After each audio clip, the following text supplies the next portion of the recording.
to the Washington Outsider Report on the Coalition Radio. For those newly joining the program, my name is Irina Zuckerman, and I'm the editor-in-chief of the Washington Outsider. With us today, we have Wladimir von Wilgenburg. He is well known for his coverage of regional affairs in the Middle East, especially Iraq and Syria, Kurdish issues. Thank you so much for joining us today. We'll be discussing the recent developments in Syria and Iraq, how they're affecting Kurdish and other Kurdish communities, and what we can expect in the coming months. So, before we delve into the heart of the issue, could you tell us a little bit about yourself and how you got involved in the region? So my name is Wladimir Wilgenburg. I'm a journalist and a researcher. I have been living for almost 10 years in Iraqi Kurdistan and northern Iraq in Erbil. I've been covering Kurdish issues for quite a long time, since 2004, 2005, when I was. And it all started with a project for history for secondary school, through which I got to know the Kurdish community in the Netherlands. And through this, I sort of got rolled into writing about Kurdish affairs, and I joined the Dutch Kurdish website at the time. And the first time I went to the Kurdistan region of Iraq was in 2009, and since then I've been coming back constantly. And 2014, just 1 month before ISIS took Mosul, I moved here permanently. Also, I have two books co-authored on the Kurds of Syria. I also have spent a lot of time in Syria, spending time in cities like Kobani, Manbij, countryside of Deir ez-Zor and other cities. So I've been working on this issue quite long. And yeah. Well, thank you so much for joining us today. The international community took the fall of Assad as a sudden, unexpected development, but signs of tensions and uh, an uprising of rebel groups have been in the works for quite some time. From your perspective in the region, was the fall of Assad ultimately inevitable? Was his downfall frozen after the 2016 events, or do you think that this situation could have been prevented? I personally think, I think also there's a lot of talk that, oh, now suddenly Assad fell. I mean, this is not a process of like a few days. I mean, the Syrian Mhm. civil war has been going on for so many years. So I think that's a little bit, some people say, oh, now the Assad fell so much, so quickly without any losses of Mhm. life and stuff. I mean, this war has been going on for so many years and thousands of people have died, tens of thousands of people, maybe more. So I think it did came unexpected, because actually before the fall of Assad, actually most of the opposition factions, they were thinking that they're not going to win the war again, and a lot of Arab countries in the neighborhood were normalizing with Assad. Some of the Gulf countries, they were normalizing with the Assad regime. And I think Assad himself, he got too confident. He was thinking that at some points the Americans will leave, and then the Turks would also be pressured through Russia maybe to also leave. So I think he got too self-confident. Mhm. And then also the war in Gaza happened, which severely weakened Hezbollah, one of the main allies of Assad.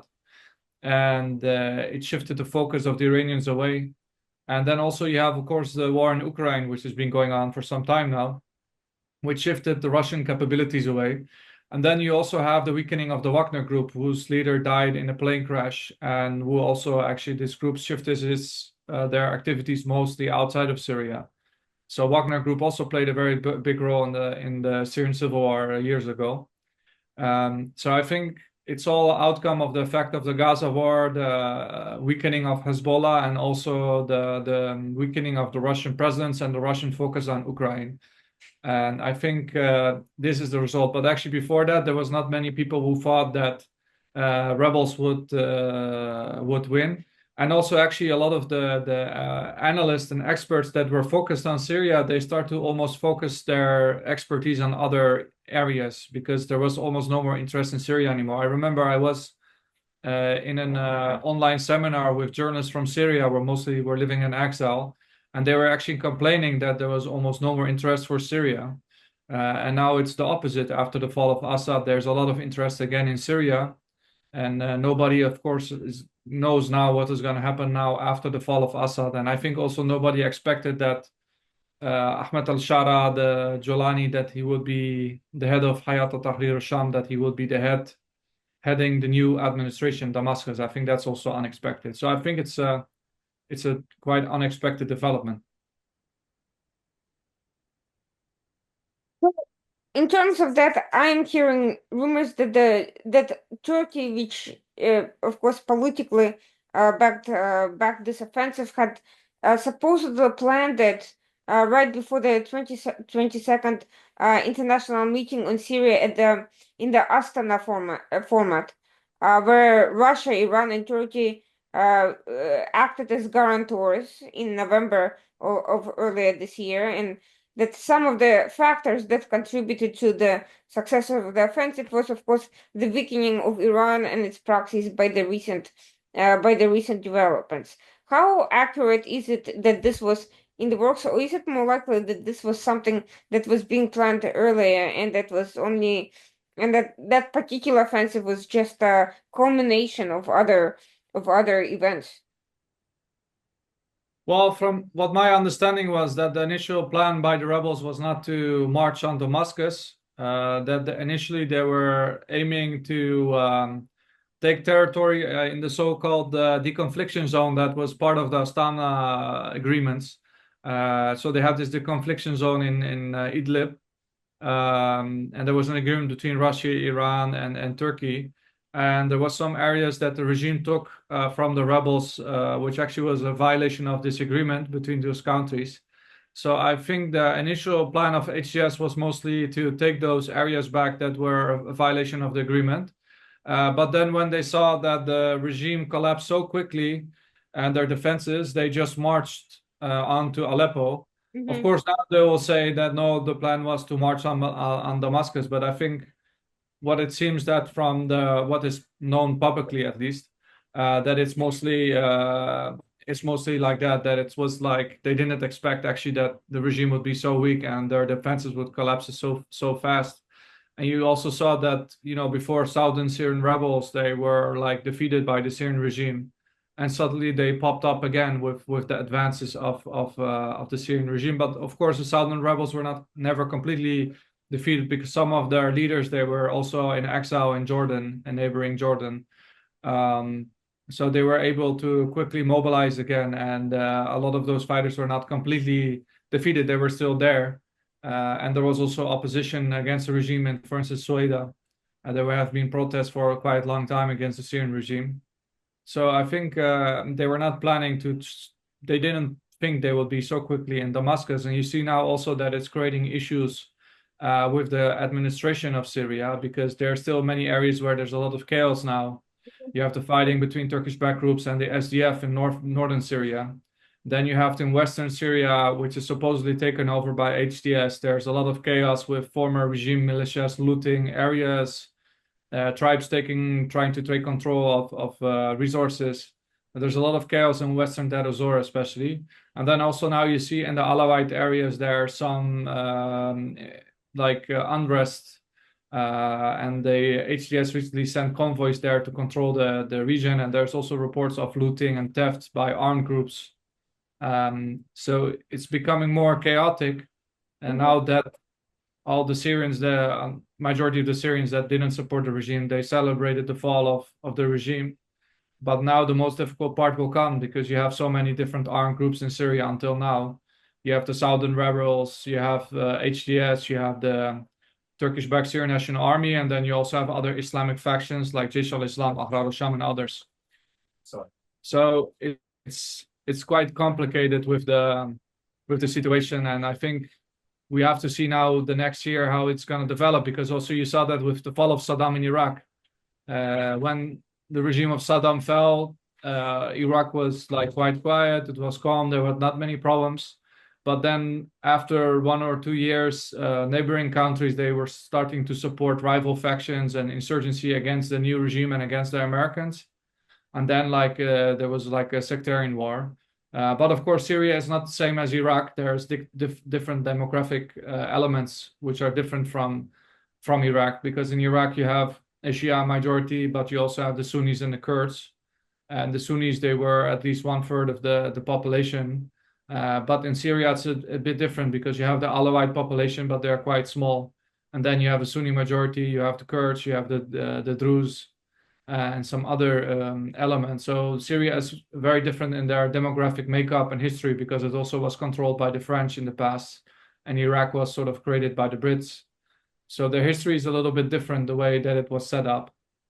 So we have to see how now it's going to work out that these rebel groups that are mostly from the countryside of Idlib and Aleppo, that they now control all of Syria. So we have to see how this is now going to work out now that the power have shifted from the Alawite heartland of Syria to Sunni conservative groups, Islamist groups from the countryside of Idlib and Aleppo. Was there any connection between the Israel and Lebanon's ceasefire agreement and this offensive? Well, I mean, there was a lot of speculation because the HCS offensive began just very quickly after the ceasefire was implemented. So there was a lot of speculation on that in the social media. But there is it is possible that the rebels waited until the ceasefire was implemented. But I think the most important thing, what should be mentioned, is that the weakening of Hezbollah by Israel, that they eliminated all of the Hezbollah leadership. And when the HDS started attacking the Syrian regime, you saw that Hezbollah, they sent fighters to, I think it was the town of Homs. They sent a large amount of fighters to the town of Homs. But when they noticed that the Syrian regime itself, the militias of the Syrian regime and the army were not really resisting quite hard, Hezbollah was actually beginning to see the realization that they will not be able to do this fight by themselves. So they were very weakened by this war with Israel. And that's why it became so difficult for the regime to last, because this Iranian support apparatus for the regime, all these militias backed by Iran, and then the lack of Russian support, or the weakening of the Russian support, I think it really affected the regime a lot. And also the fact that the regime was based on a number of militias. The support base was mostly the Alawite heartland, which is, of course, a minority in Syria. And then actually the reason that they were able to survive the Syrian civil war so long, the Syrian regime, was because that Iran was basically delivering the manpower with militias, and Russia was providing the air support, because the Syrian army itself, it was not able to fight very effectively. So if these two elements are out of the game, which happened, the manpower of Iranian-backed militias plus the weakening of Russian support for Syria, I mean, then it became very difficult for the regime to keep in control. And I think the problem for the regime is that they then never defeated the rebels completely, because they actually moved the rebels in buses, to green buses, to areas in northern Syria, to Idlib and areas under Turkish control. So all the rebels from all over Syria, most of them were all sort of like all massed in one area, and they were never completely defeated. So it sort of reminds me a little bit of Iraq, that you had this no-fly zone over Iraq. So Saddam, after the fall after the imposition of a no-fly zone over northern Iraq and over southern Iraq, for instance, you had the Kurdistan region that became independent, the way they became autonomous from Baghdad.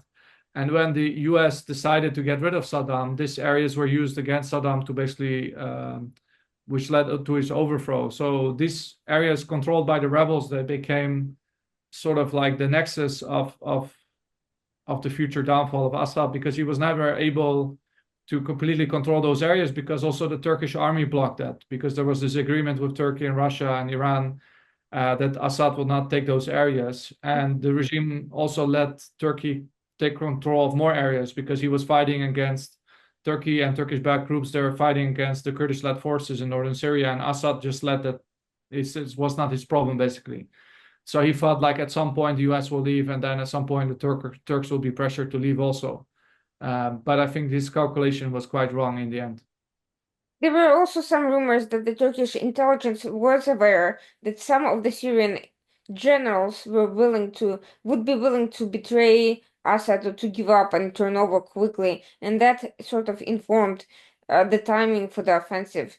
And we've seen that something like that happened with Hezbollah. That there were a number of moles who penetrated the Hezbollah rank and who basically assisted with some of the intelligence that informed the Israeli operations against Hezbollah. How accurate do you think it is? And if so, if these Syrian generals had any sort of agreements either with Turkey or with the rebels, what do you think is what are they going to play any role in future armed forces of Syria or any sort of administration of Syria?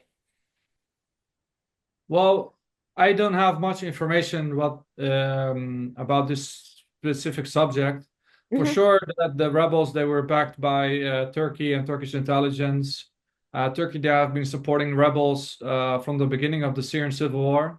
So when most of the Arab countries that used to support the Syrian opposition, they normalized with the Syrian regime under Assad. Turkey, they didn't do that, and Qatar also. So that's why Qatar and Turkey will be now two main players in the future of Syria. But I'm not sure how much role it played that if like convincing parts of the Syrian army to defect. mm-hmm, Uh, but in the end, um, I mean, you saw that also in Iraq. In mm-hmm, the end, they have to when they want to build up the Syrian state again. In the end, they might have to rely on former people of this former Syrian army to basically rebuild the new Syrian army. So we have to see how the HDS is going to do that, because this happened in several countries over the world when you have a regime change. I mean, the top leaders, most of the time, they get prosecuted or they can be revenge killings.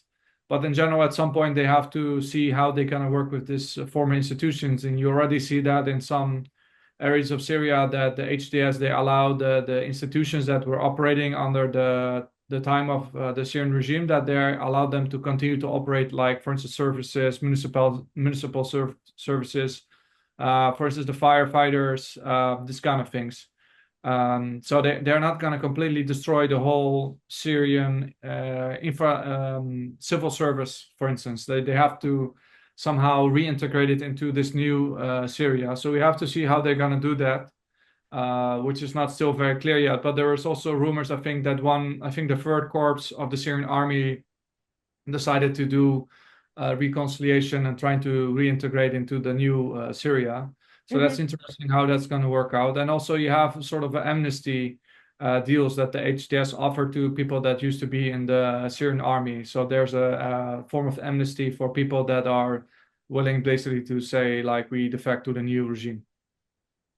In the meantime, we are seeing that there's a lot of controversy whether HGS has become quote unquote more moderate, and the evidence for alleged evidence for that is that they supposedly broke ties with Al Qaeda in starting 2016, that they rebranded, that they moved away from all of that, that they're pledging that they will not be attacking Israel, that they're pledging a decentralized model of governance, and they're saying a lot of things that sound good to a lot of people. But from what I understand, their break with Al Qaeda was never formal. They never completely denounced Al Qaeda, that they just informally moved away from that association. And also, strangely enough, that timing coincides with the push of the Turkish start of more formal investment into arming, training their rebels. What can we say about the chain of events? Was it merely an intelligence operation by Turkey to basically build up the image of HTS for future use, that this supposed move away from Al Qaeda, and have they really shifted ideologically or not? Well, I think that question should be asked to the leader of HDS, because I think now many journalists, they haven't asked him about his Hmm. transformation. And in the past also it was quite difficult. Actually, Turkey didn't allow a lot of journalists to cross the border into Syria. So it was very difficult for journalists to cross the border. So northern Syria in general, there was not a lot of journalists that were going there. But now the border is sort of open from Lebanon, so there's like a lot of journalists now there. But so far there were not like a lot of questions now to Gilani about his past with the former rebels. It's more like questions in general. So I think it's difficult to say if he became more moderate or it was a decision or not, but I'm sure that it's a decision by himself. And you also see now some more radical elements there denouncing him and attacking him as a sellout. So we have to see also that this could lead to, for instance, more attacks in Syria in the future by militant groups like ISIS. For instance, ISIS also released, it was not a statement, I think it was in one of their ISIS media outlets where they were attacking the HDS and Jolani for selling out. And we know that, for instance, ISIS is still active in areas around Deir ez-Zor and Homs. So in the future, they could be carrying out attacks. What you also see, for instance, in Afghanistan with the ISIS-K, they could like carry out attacks in the future in Damascus, for instance. And also there's a question what do you have, because there's also a number of foreign fighters that were sort of allied with the HDS. They are not HDS, but they are different groups. So you have groups from like Eastern, you have like from Eastern Turkestan, from China, Turkestan fighters. You have people from Chechnya and other groups. So we have to see also how he's gonna integrate those fighters, or if they might gonna carry out attacks. So because like it's going to be difficult for him. But also, I mean, if he's more moderate or not, I mean, there's also other countries in the region where things like alcohol are forbidden, or where they have certain things that are forbidden, but other things are allowed. So we have to see how it's going to work in practice, because now you cannot really judge this new administration because they haven't like formed a new constitution yet. They didn't hold elections yet. Are they going to hold election, or HCS is just going to control everything? What they're going to do with the constitution, because for instance the BBC asked Jolani or Ahmed al-Shara, they asked him like, what are you going to do with alcohol, are you going to ban it or not? And he said, it's not up to me, it's up to the constitutional committee. So we have to see that in the future what they're going to do with the constitution of a new Syria. Are they going to ban certain things? Are they going to impose like a very strict interpretation of Islamic law? Because Idlib itself, I mean, there have been punishment for things like adultery, and like they have been implementing quite strict Islamic rules, let's say. So we have to see in the future how a new government is going to implement the rules. Like, is it going to be like similar to a different version from the Taliban, or are they going to do something different? Jolani himself said that Syria is not like Afghanistan, because he said Afghanistan is a more tribal society. Which in somehow it's true, although you have also, I mean, you have very big Arabic tribes that are active in Syria. For instance, you have a lot of very strong tribes, for instance, and Deir ez-Zor and the Hasaka province and Raqqa. So there are many tribes in Syria also. But we have to see how it's going to work in practice. So we have to see like how he's going to implement. I mean, obviously he's not like ISIS. Yeah, I mean, ISIS is like very extremist, and but at the same time, I mean, HCS in the past they also used suicide bombers, and they had like a very jihadist approach. But now we're gonna see if administrating Syria would moderate him or not, or if he's gonna like implement a certain strict interpretation of Islamic law, for instance, like in countries like in Iran. Because we should also, for instance, for a lot of Iranians, it sort of reminds them of the Islamic Revolution, that when the Shah was overthrown by a different number of groups, it was not only Islamist. They, in the beginning, they had certain ideas, but then they quickly took over everything and they dominated everything, and Iran became like an Islamic republic. But the people that opposed the Shah, they were not only Islamists. So the sort of the Ayatollahs, they took over the revolution, and they implemented their version of what they thought was democracy. So for also a lot of Iranians in exile, Syria now that reminds them of 1979 when the Islamists took over. Well, in the beginning there were different groups, Kurds, communists, and others that were opposing the Shah regime. And then like the Islamists basically monopolized power. So a lot of people are afraid of that. And that's why also you saw protests by secular Syrian groups in Damascus for secularism, basically. So we have to see if he's gonna build a secular state or not. And I also saw an interview with one. Well, there's also a small number of Yazidis living in Syria. The Yazidis are a religious minority that are actually, the majority of them are based in Iraq, and they speak Kurdish dialect, but they're like a minority sect. And this person said that they actually had online conversations with the new HTS administration. and they asked them, "Are you gonna protect Yazidis or not?" And the new Damascus administration officials were claiming that, okay, we're gonna protect the Yazidis, don't worry. But they couldn't. So the Yazidis, they asked him, "Are you gonna build like a secular state? Are you gonna separate religion from the state or not?" And they couldn't answer that. Like they didn't want to confirm that. So Hmm. of course they have their own. And also the problem for this new administration of the HTS in Damascus is that if they are gonna make huge concessions on such issues, like for instance, women rights or alcohol and stuff, if they're gonna allow this kind of things, it could also backfire on them from Islamists or groups that are allied to them. And in the past, they had also huge fights with ISIS and also another group which is still affiliated to Al Qaeda. So those groups could also challenge HTS in the future. So this actually brings me to the question. We are seeing a lot of uncertainty, and one of the issues that I think speaks to the potential for chaos is the fact that HTS, which is former Jabhat al-Nusra, consists of a lot of foreign fighters who are not even Syrian. So how is that going to reflect with the current state if they're trying if they try attempt to create a state that's nationalistic? Clearly, there's going to be sort of a clash between the foreigners and the Syrian identity. Also, some of the other groups in that coalition were consisted of a lot of foreigners from as far as Morocco and Central Asia and Saudi Arabia. How are all these multi-ethnic groups going to be governing a country that's been decimated by a civil war? Lots of Syrians fled. Are they going to try to displace or replace the populations with some other with their own basically families from wherever they come from? How is that going to work? Well, I mean, I think that's like an important question that you ask. So someone he actually made a statement about that. That he said the foreign fighters, he said like in foreign fighters in other countries were actually rewarded for their services, and he was suggesting that they could get Syrian citizenship. So Mm-hmm. that means that he might gonna try to integrate them into the Syrian state. Mm-hmm. Uh, but as I mentioned also, if he's going to make concessions on certain issues that conflict with Islamist thought, it could backfire on him, and this kind of groups could provide as spoilers. They could like do attacks and etc. So I have to see how he's going to work out that. But at the same time, you also have to deal with the international.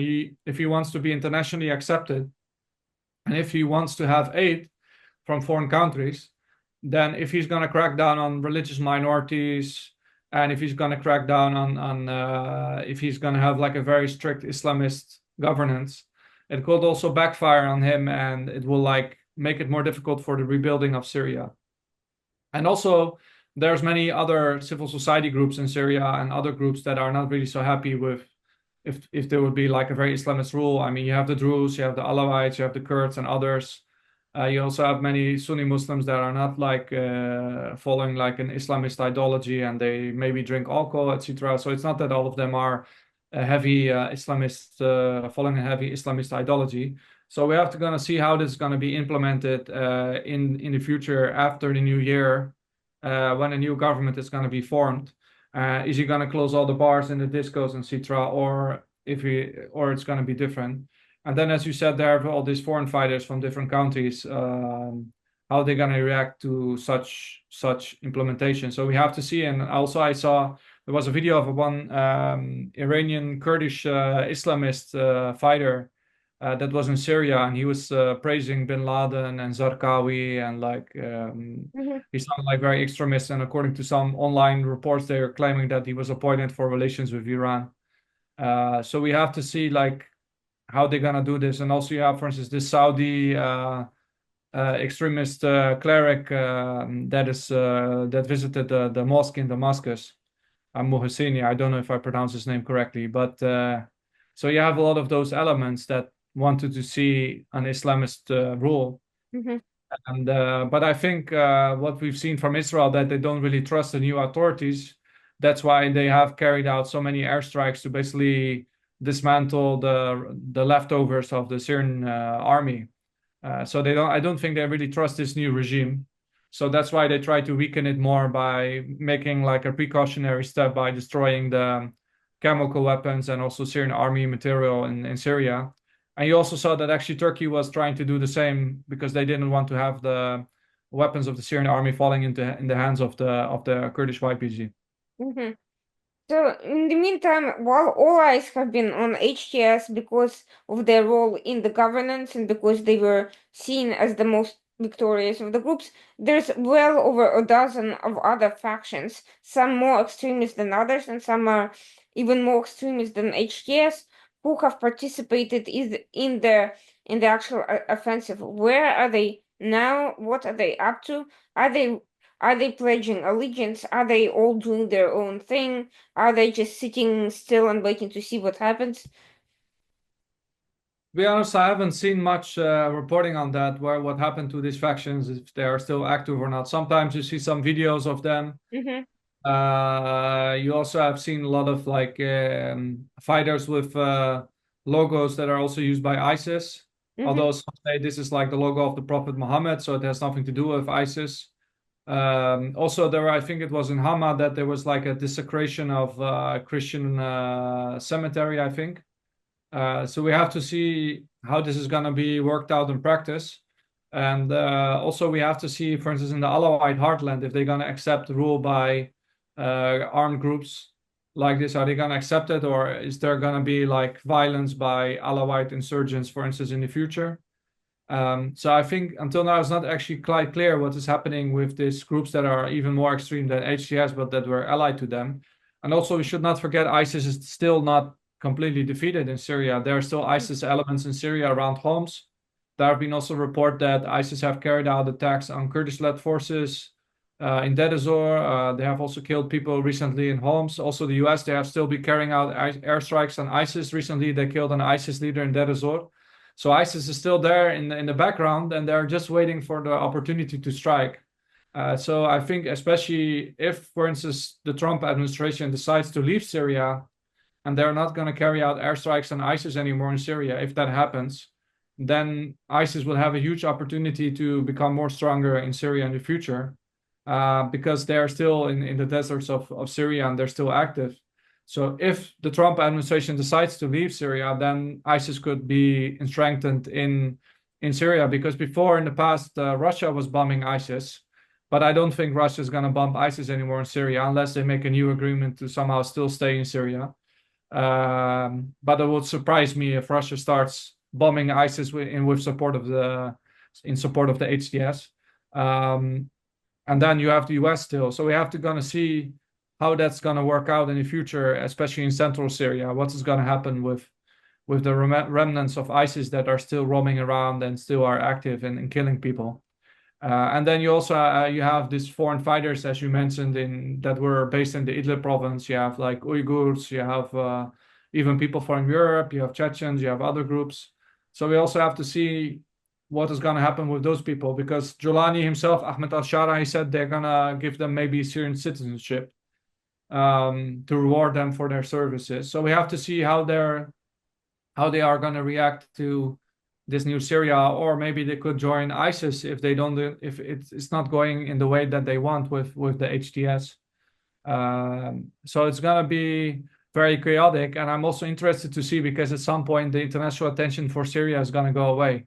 I mean, now there's a huge attention for the media for Syria after the fall of Assad, but is this going to continue, or the interest at maybe 1 year or 2 years maybe going to die down again, and then people not care about Syria anymore, and then we have to see how it's going to work out in the future of Syria.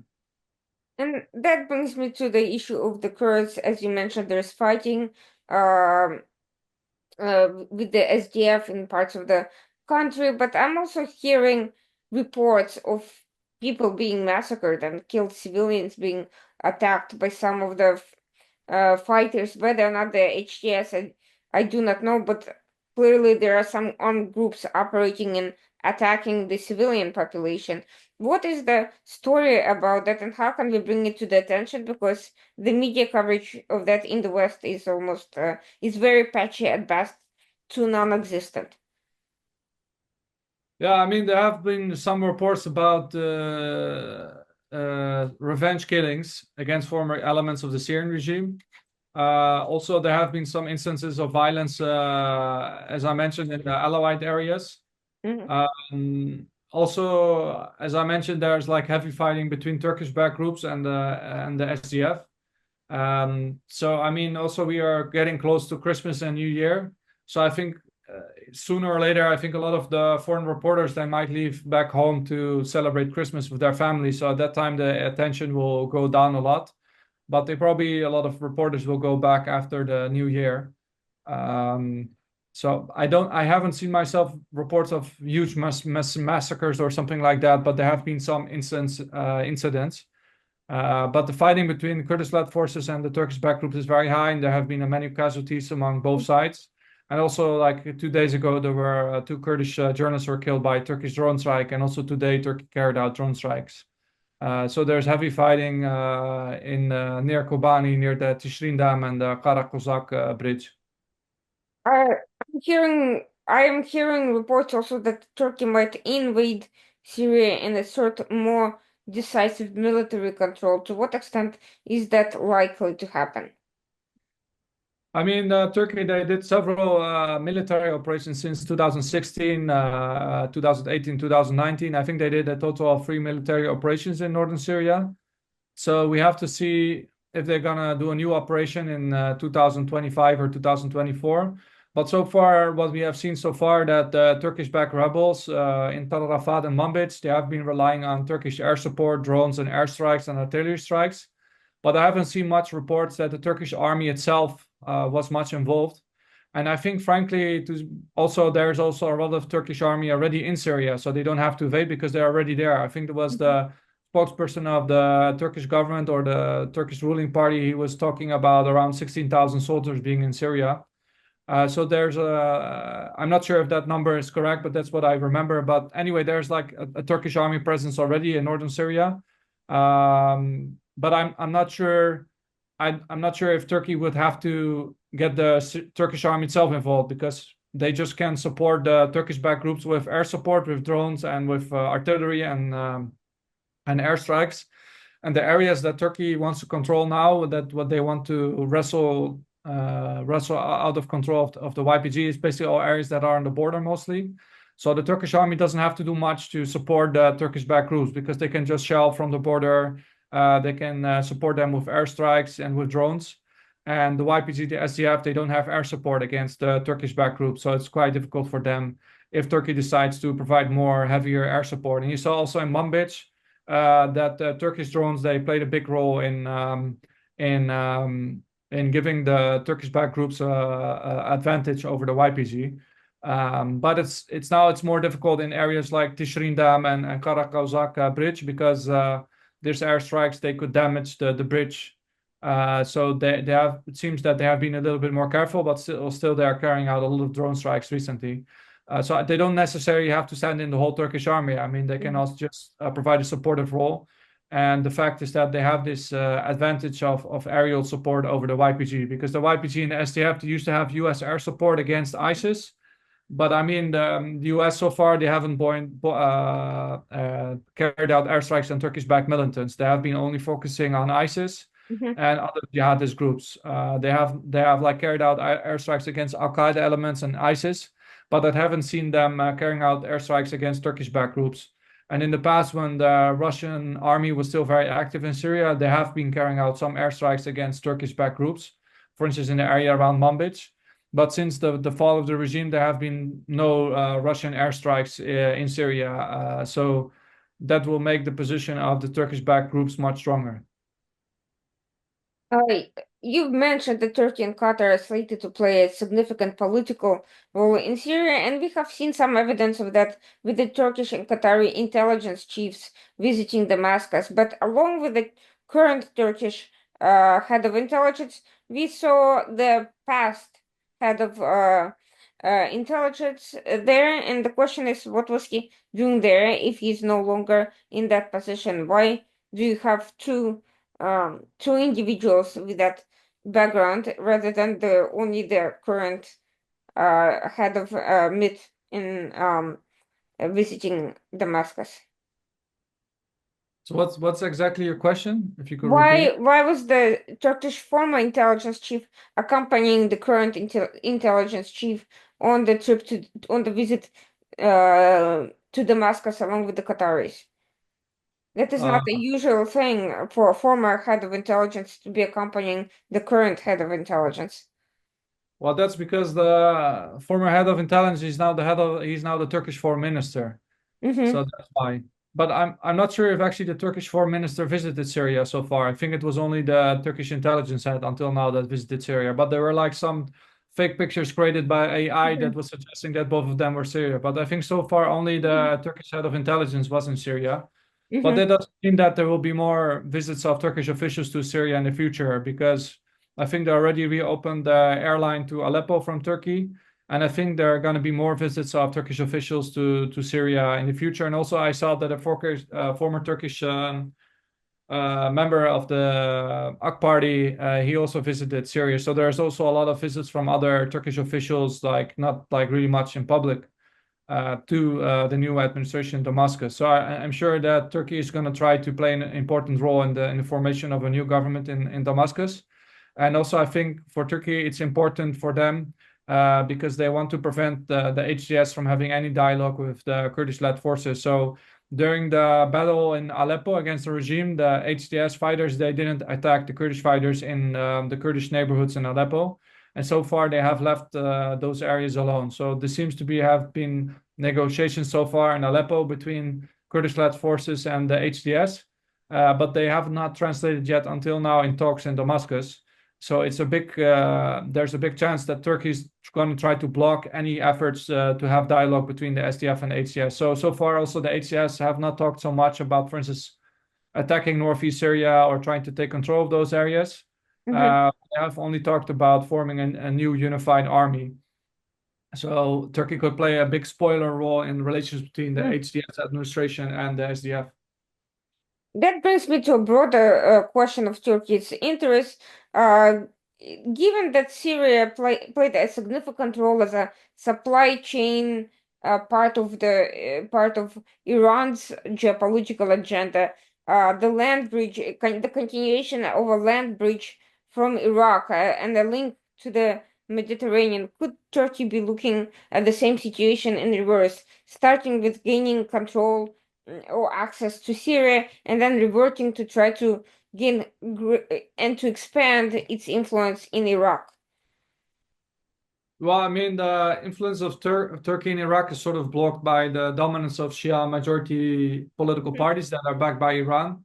So Turkey had a very much difficulty of having influence. So there's some parties that have good ties to Turkey, like for instance the KDP in Iraqi Kurdistan. You have the Turkmen Front, which is active, but it's a small party. And then you had Sunni Arab parties that had links to Turkey, but a lot of them they have now been getting closer to Iran because Iranian-backed factions because they're stronger. So I don't see how could benefit Turkey. Although they also have a Turkish army presence in Iraqi Kurdistan because they're fighting the PKK there.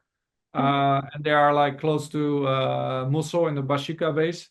But in Syria, I think all the ways are open for Turkey because also you have a large number of Syrian refugees that had Turkish citizenship or residencies. A lot of these Syrians that are living in Turkey, they might go back to Syria. So Turkey will have an influence through those Syrians that used to live in Turkey that they go back. Then also a lot of the armed groups that were backed by Turkey, they are now going to control the new administration. So you saw that also in Iraq after the fall of Saddam, that a lot of Shia groups that were backed by Iran, after the fall of Saddam, they moved to Baghdad and they took control. And that's why Iran has so much influence now, because they used to support this Shia paramilitary and political parties from an exile in Iran. So they were hosting a lot of these people that are now in power. For instance, like Nouri al-Maliki, he was hosted by I think he was hosted in Syria or in Iran. So you have this kind of elements that Turkey now going to play a big role. And also, I think also for Turkish companies, it's going to provide a very big opportunity because you have all these Turkish construction companies that that are playing a role in Iraq.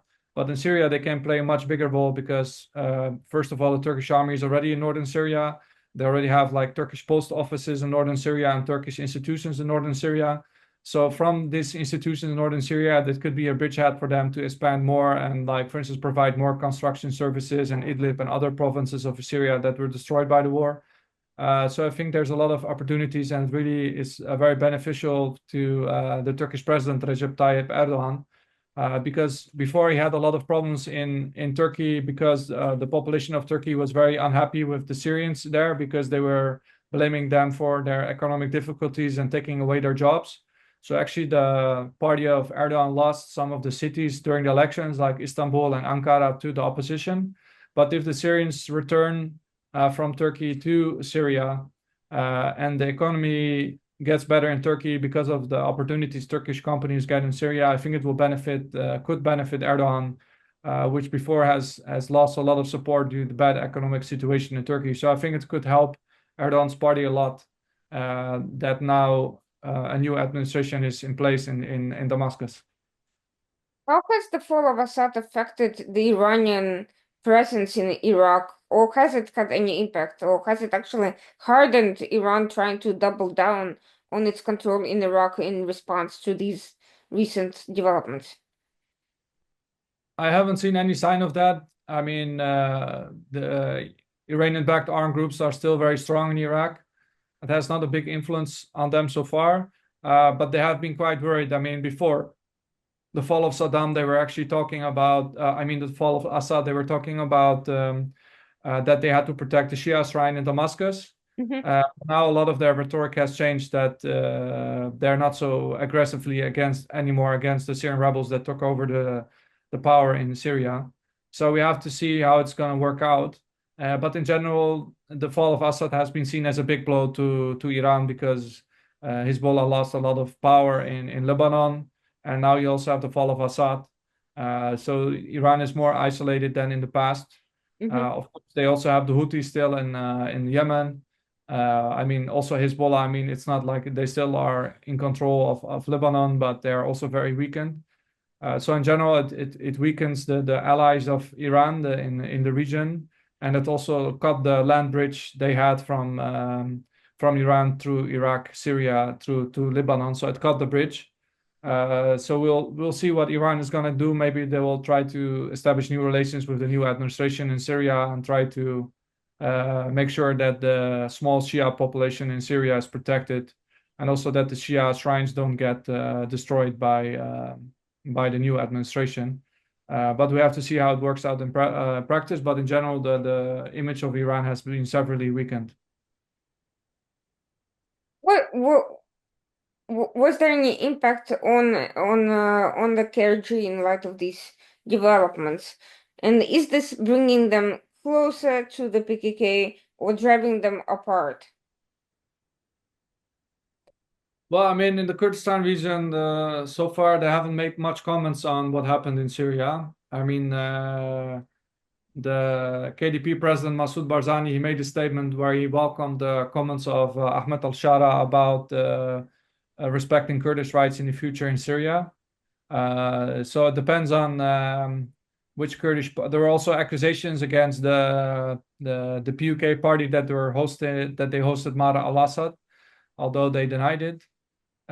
So I think in general that it's a bit early to see what kind of impact it's going to have on Kurdistan region. It also depends on what's going to happen with the Kurds in Syria, because if Turkey in the future would be allowed of Turkish-backed rebels to take control of Kurdish dominated areas, it could impact the Kurdistan region because could have Kurdish refugee flows into Iraqi Kurdistan.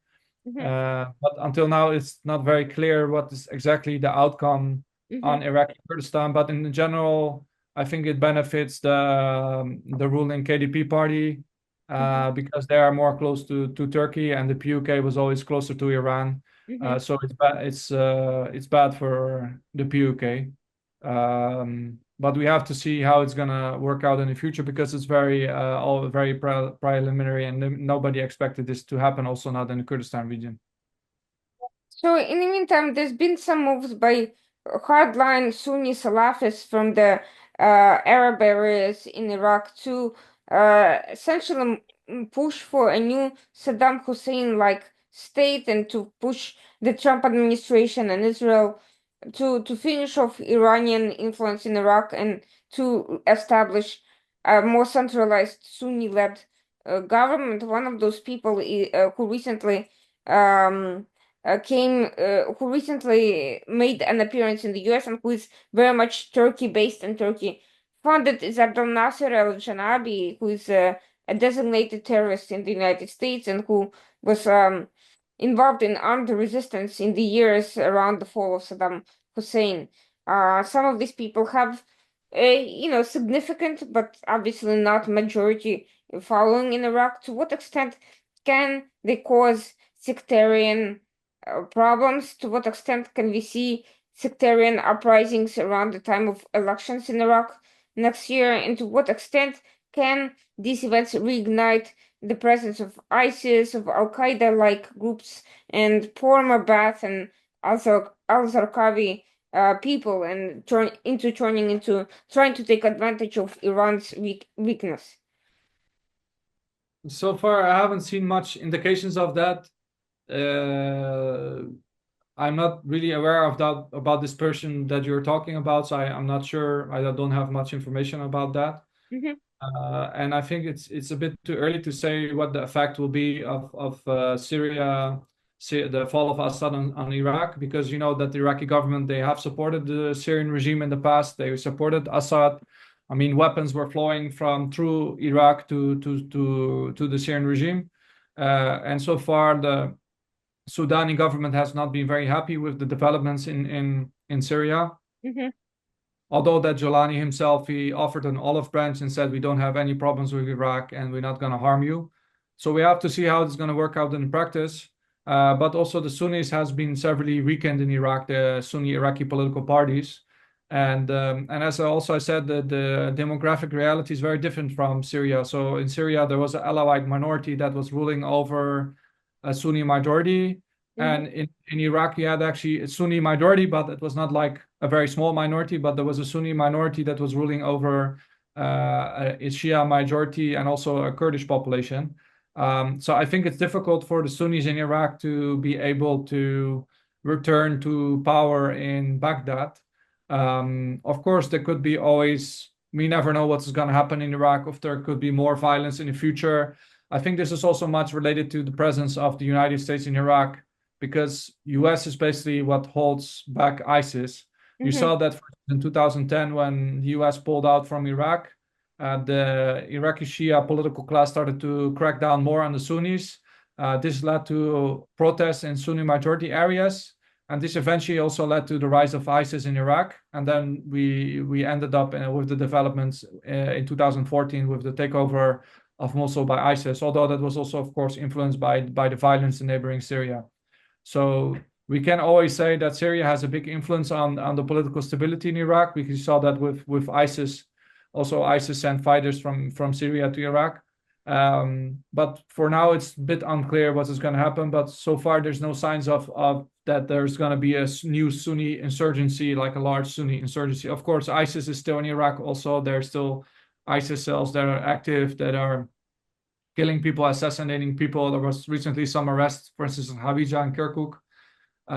So ISIS is also still active in, especially in the areas that are dividing the Iraqi army and the Peshmerga, because there's a sort of like a vacuum zone, a security vacuum zone there, where ISIS operates, especially around Diyala and Kirkuk and the Hamri Mountains. So we have to see how this is going to work out, if there will be a major effect of the fall of Assad on Iraq. But so far, you could say that the current Iraqi government is not so very happy with the developments in Syria. And also, there's a lot of worries about al-Hol camp, because there was, I think, recently talk between the Iraqi foreign minister and a British official, where also the Iraqi foreign minister mentioned the threat of al-Hol camp, because people are afraid that they could escape if, for instance, Turkey attacks this area, Turkish-backed groups attack this area and take over this area, that those people could escape the prisons. Although Turkey said they're not going to allow that, but we have to see. right. And another factor is that the negotiated NATO drawdown from Iraq, that is supposed to take place in 2025. How will that be a major factor in the security situation? So far, by the way, I haven't heard anything about the Trump administration pushing for a full withdrawal from Syria.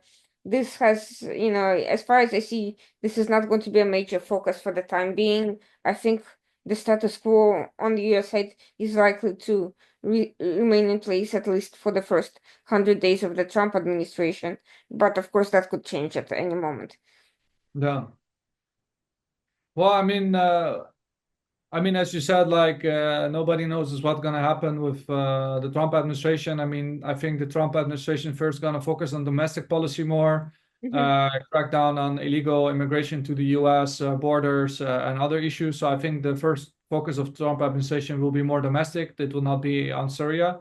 But at the same time, he cannot ignore the Middle East. So there will be also focus of the Trump administration on the Middle East. And we have to see how it's going to work out. But you also now already see voices also from the Republican side that are speaking out against Turkish attacks on the Kurds, like Lindsey Graham. And I think recently there was a senator, I'm not sure what his name was, I think John Kennedy. I'm not sure what his name was, but it was someone from the Republican Party also that spoke out very much against attacks by Turkish-backed groups on the Kurds. So we have to see how it's going to work out because in 2019 there was also a bipartisan opposition against the withdrawing from Syria. So it's very different from in Afghanistan because in Afghanistan, especially for instance the Kurds in Kobani, they delivered a strong resistance against ISIS, and a lot of capitals they have not forgot the sacrifices of Kurds against ISIS. So if Turkish-backed groups attack Kobani, I think that will create like a big backlash against Turkey. So maybe they'll think twice about doing that, although they still want to eliminate the SDF YPG state-led in Syria. And also, what is interesting to see that a lot of Arab countries they have not traveled to Damascus yet. So far, it's only been Qatar and Turkey. Mhm. But I think other countries that are neighboring Syria they are not so very much happy with the current new administration in Baghdad, including Jordan, Iraq, Egypt, and the Saudis. I think they're not so very much happy with Islamist administration in Baghdad. I mean in Damascus.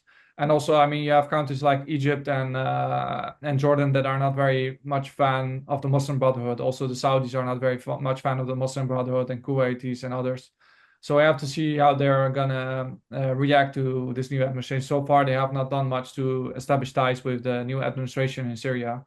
And I think the reason for that is because they're afraid that also the Muslim Brotherhood in Syria could benefit from the current situation under HTS. Finally, speaking of ISIS, ISIS-K in Afghanistan is making significant gains. They're looking to possibly topple the Taliban in the near future, and they're certainly independently of that expanding into Central Asia and Iran.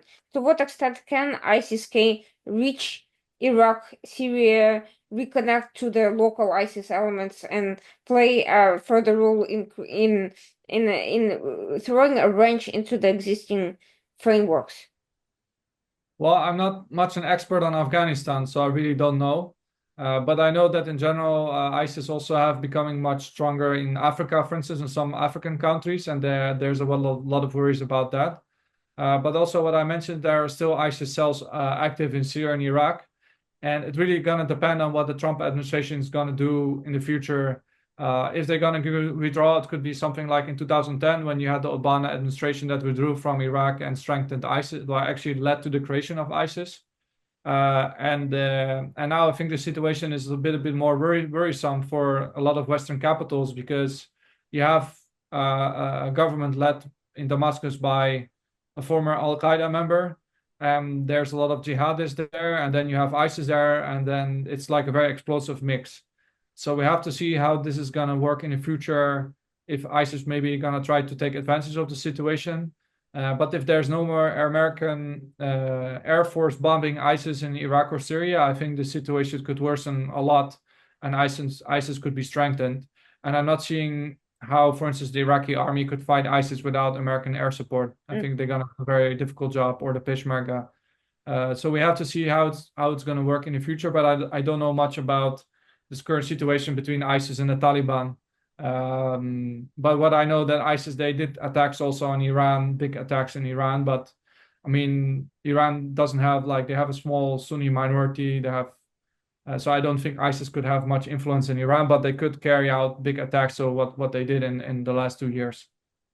Well, thank you so much for this insightful look into the current situations. There's a lot of speculation floating around, and it's good to separate some of the really kind of fluffy media coverage from the real facts and more likely political scenarios. And I hope the US does the common sense thing, and at the very least not diminish its presence significantly, and impose clear deterrence against any of the extremist factions of state actors that are uh, remaining active. And thank you so much for joining us today. You're welcome. Have a good night or day. Thank you, and for everyone watching, we'll be back next week, Tuesday evening, 9 p.m. EST. As always, Merry Christmas to everyone celebrating, Happy Hanukkah, and for those who'll be joining us next year, have a great, happy New Year. You're welcome.